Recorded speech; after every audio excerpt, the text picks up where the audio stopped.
Satu lagi produk yang cukup menjadi kontroversi, produk yang diduga milik dari Sheila Sokya, produk MC. Di sini jelas ya, tidak ada komposisi, tidak ada cara pemakaian, tidak ada nomor NA.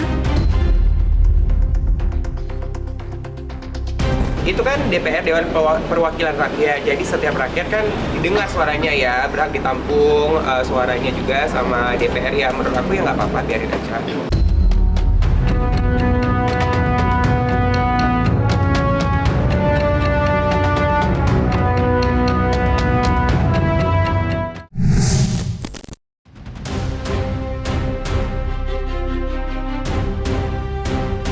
Perseteruan panas antara Sheila Sokya dan Dr. Amira Farahnas alias Doktif hingga detik ini memang masih menjadi sebuah kisah drama yang tak bertepi. Seperti diketahui, pertikaian Sheila dan Doktif memang berjalan cukup lama. Bermula dari aksi adu mulut di media sosial dan berbuntut panjang sampai-sampai berbuah aksi saling lapor polisi. Namun yang menarik perhatian, kisruh mereka berdua kembali memasuki babak yang baru. Usai Doktif membawa hal ini ke hadapan Dewan Perwakilan Rakyat Republik Indonesia. Hal itu terjadi dalam rapat dengar pendapat dengan Komisi 6 DPR yang kebetulan dihadiri pula oleh Doktif. Di mana dalam kesempatan itu, Doktif dengan tegas membongkar dugaan-dugaan kecurigaan dari produk milik Sheila Sokya di hadapan para pejabat negara. Lantas, seperti apakah dugaan kecurangan yang ditemukan Doktif dalam produk milik Sheila? Satu lagi produk yang cukup menjadi kontroversi, produk yang diduga milik dari Sheila Sokya, produk MC. Produk ini produk polosan yang sudah di sini jelas ya, tidak ada komposisi, tidak ada cara pemakaian, tidak ada nomor NA, tidak ada batch number, tidak ada expired number. Jelas ini menyalahi aturan Badan POM. Nah, produk ini diakui milik Sheila Sokya pada saat podcast bersama dengan Richard Lee 2 tahun yang lalu. Beliau bilang bahwa produk ini sudah ditarik dari reseller dan distributor 2 tahun yang lalu. Tetapi pada faktanya, Doktif masih bisa membelinya di 6 minggu sampai 7 minggu yang lalu. Dan jujur pada saat Doktif membeli, Doktif langsung melaporkannya ke Badan POM. Beberapa reseller yang memiliki produk ini, Doktif minta untuk membakar, membuang produk ini dan Doktif ganti dengan sejumlah uang. Dari uang pribadi Doktif sendiri. Supaya reseller tersebut tidak rugi dan tidak menjual. Gitu. Nah, ini sebagaimana sih perlindungan dari BPKN, Doktif sebagai konsumen dan perlindungan reseller dan distributor. Mengingat produk ini harusnya ditarik oleh owner. Gitu. Seharusnya ini adalah kewajiban dari owner. Tetapi pada saat Doktif tanyakan memang reseller tidak merasa adanya penarikan oleh owner. Sehingga ya mereka tetap menjual. Itu kan DPR, Dewan Perwakilan Rakyat, jadi setiap rakyat kan didengar suaranya ya, berhak ditampung suaranya juga sama DPR ya. Menurut aku ya nggak apa-apa, biarin aja. Nggak apa-apa, pokoknya hujatan itu anggap jadi doa lah, itu doa semua tuh, doa semuanya, pokoknya hutang ini, hutang itu, jadi doa aja semuanya ya. Pokoknya kalau dalam hati saya udah memaafkan siapapun itu, mau itu Doktif, mau itu teman-teman yang lain yang menghujat, menghina, saya udah memaafkan. Lillahi ta'ala saya udah memaafkan. Berarti orang yang menyudutkan kakak tadi juga barusan sudah dimaafkan ya kak? Sudah, semuanya sudah saya maafkan, siapapun itu saya udah memaafkan. Aksi yang dilakukan oleh Doktif dalam rapat dengar pendapat kemarin memang cukup mengejutkan. Namun, agaknya aksi itu tidak lepas dari gerak-gerik Sheila Sokya belakangan ini, yang sepertinya berupaya habis-habisan untuk memenjarakan Doktif. Buktinya, ia sampai membuat laporan terhadap Doktif atas dugaan penyebaran data pribadi. Dan pada hari yang bersamaan dengan rapat dengar pendapat di DPR RI, Arif Afanda selaku asisten Sheila Sokya pun menjalani pemeriksaan polisi sebagai saksi pelapor. Namun uniknya di waktu yang bersamaan Panda justru dituding sebagai terlapor dan disebut-sebut akan langsung dijebloskan ke dalam penjara. Sebuah isu miring yang ternyata hanyalah berita bohong belaka. Lantas seperti apa tanggapan Panda melihat namanya terseret isu miring? Serta bagaimanakah pula hasil pemeriksaan kemarin?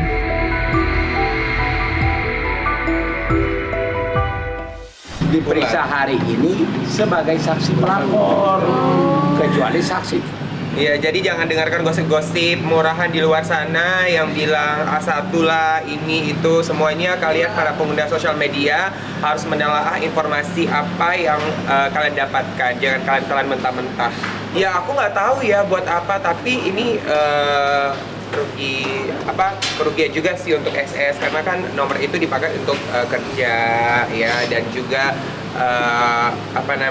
sama supplier baju sama semuanya, sama pabrik juga kan, jadi banyak yang ngechat ke WhatsApp itu dan semua jadi buyar, jadi kan Terganggu lah. Ya terganggu banget pokoknya. Jadi ya kerugian lah pokoknya kita ada terkait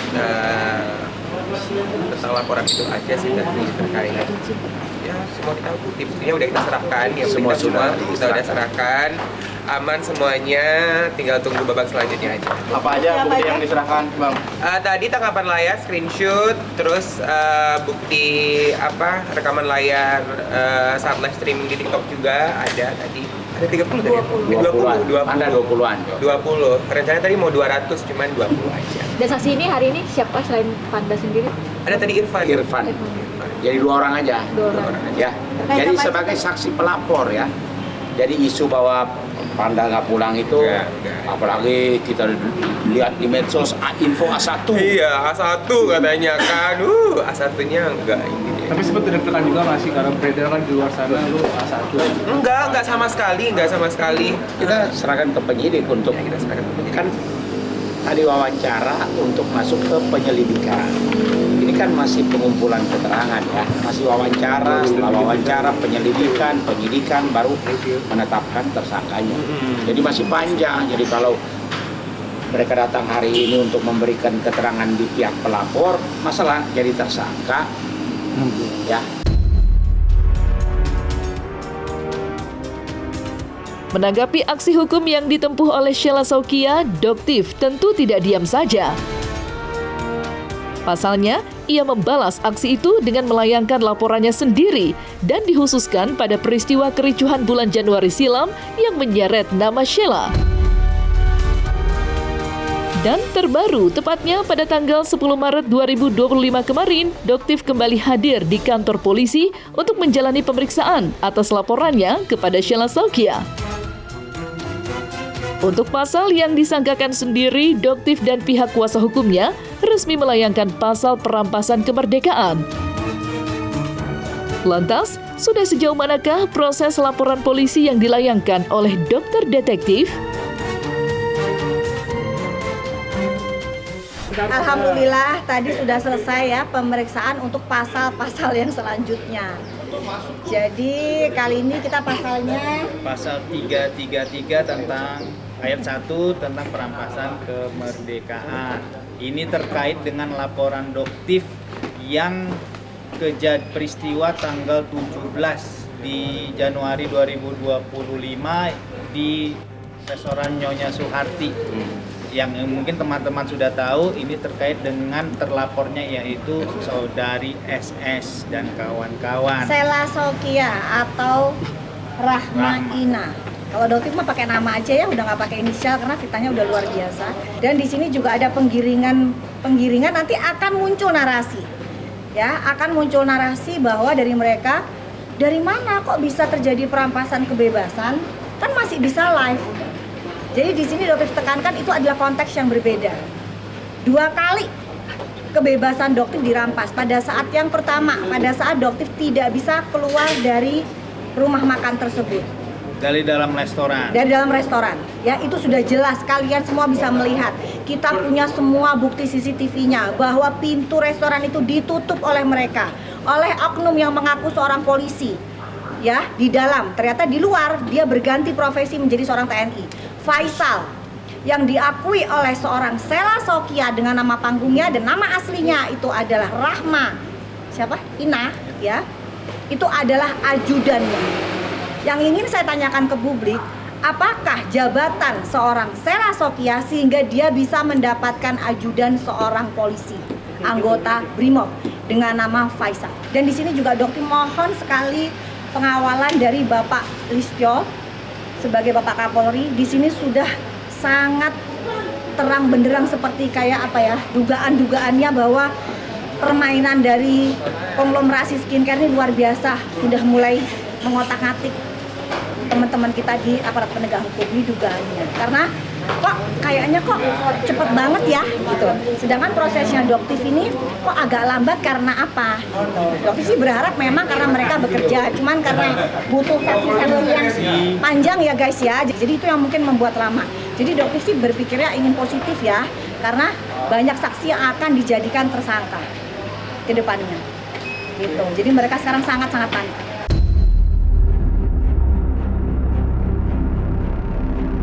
Huru-hara dunia skincare tanah air memang telah menjadi atensi masyarakat dari berbagai macam golongan.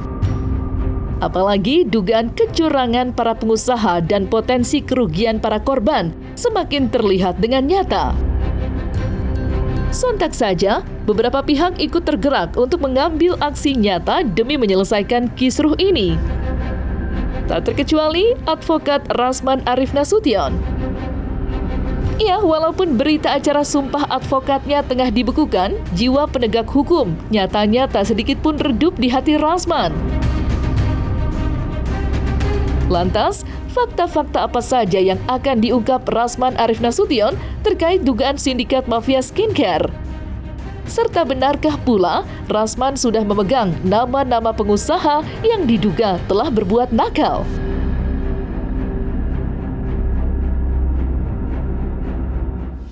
Saya dalam 1-2 hari ini akan datang ke Polda Metro, ya, memberikan surat dukungan kepada penyidik agar penyidik Polda Metro bidang cybercrime untuk mengusut dugaan keterlibatan Dr. Oki. Oke. Yang kedua, juga diperiksa peran dari dokter detektif. Saya netral. Yang ketiga, memeriksa Dr. Reza Gladys. Kenapa dia sampai memberikan uang itu? Yang keempat, Dr. Taubah Mufid. Yang kelima, Sela Sokya. Yang keenam, Richard Lee. Kan ini yang Daviena juga. Ini nggak boleh, ini sudah menyebar ke permukaan. Ini jadi atensi publik. Saya akan datang dan meminta agar diproses orang-orang ini semua supaya terang peristiwa hukum ini. Lihat Fitri Saluteru. Dia bilang, jangan dong NM saja. Kenapa ada pemberian 4 miliar? Ada apa? Kalau lu tidak bersalah, lu nggak mungkin kasih. Benar nggak? Kalau itu namanya uang tutup mulut, misalnya uang tutup mulut, kenapa harus disumpal mulutnya misalnya seseorang itu? Kalau bukan karena ada something wrong. Yang pasti adalah klien kami mengedarkan produk ya skincare yang menjadi sebuah usahanya sudah berdasarkan Peraturan BPOM nomor 21 tahun 2022. Sudah melalui tahapan DIP pertama, DIP kedua, DIP ketiga, dan terakhir adalah DIP 4 tentang notifikasi dan izin edar melalui pre-market dan post-market. Nah, tapi kalau kemudian ada juga yang terus menyatakan bahwa klien kami tidak melalui tahapan-tahapan yang kami maksudkan tadi, ya udah, hentikan huru-hara ini, laporkan. Ya, toh yang si NM sudah jadi tersangka. Ya, laporin kalau memang itu benar gitu loh. Jadi sehingga kemudian ketersangkaan itu ya bisa juga menjadi satu alat nanti untuk membela dia ketika memang klien kami itu ada salah seperti itu. Terutama Dr. Oki ini. Masa ada percakapan, saya dengar dia ngomong, iya dia ini kita tuh begini. Ah itu ada apa? Jangan dibiarin dong. Saya mengenal Dr. Oki itu dari tahun sekitar ada 5 tahun lalu ya. Saya tahu karakter beliau tuh orang baik. Beliau orang nggak enakan. Beliau tidak suka ribut. Beliau orang yang kepingin semuanya baik. Nah, jadi perlu diketahui teman-teman bahwa akibat dari kebaikannya dia, nggak enaknya dia sama teman-teman yang sedang berseteru, maka dia mencoba menjembatani. Ya, jadi saya garis bawahi menjembatani, bukan ya ada niat yang lain-lain. Karena dibuktikan tadi malam, Bang, sampai keluar air mata sedikit ya. Saya tidak pernah menikmati atau menerima apapun atau meminta apapun dari orang-orang yang berseteru. Gitu loh. Jadi dia memang menjembatani. Udah, ini mau ketemu, mau silaturahmi, udah silakan kalian urus sendiri ya, begitu. Bila perlu nanti, saya akan komunikasi dengan Nikita Mirzani. Kalau dia mau jujur kepada saya akan pertimbangkan untuk bantu dia.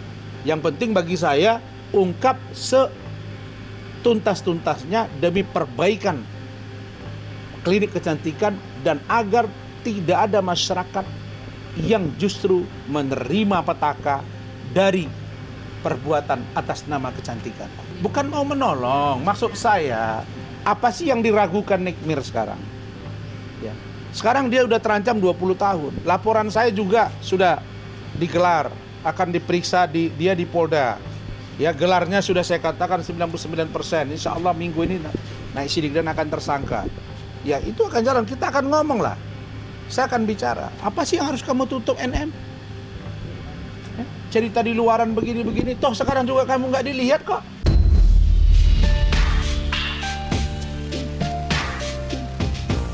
Nah, selesai sudah Cumi Lovers. Jangan lupa untuk like, subscribe, dan juga share channel YouTube Cumi Cumi.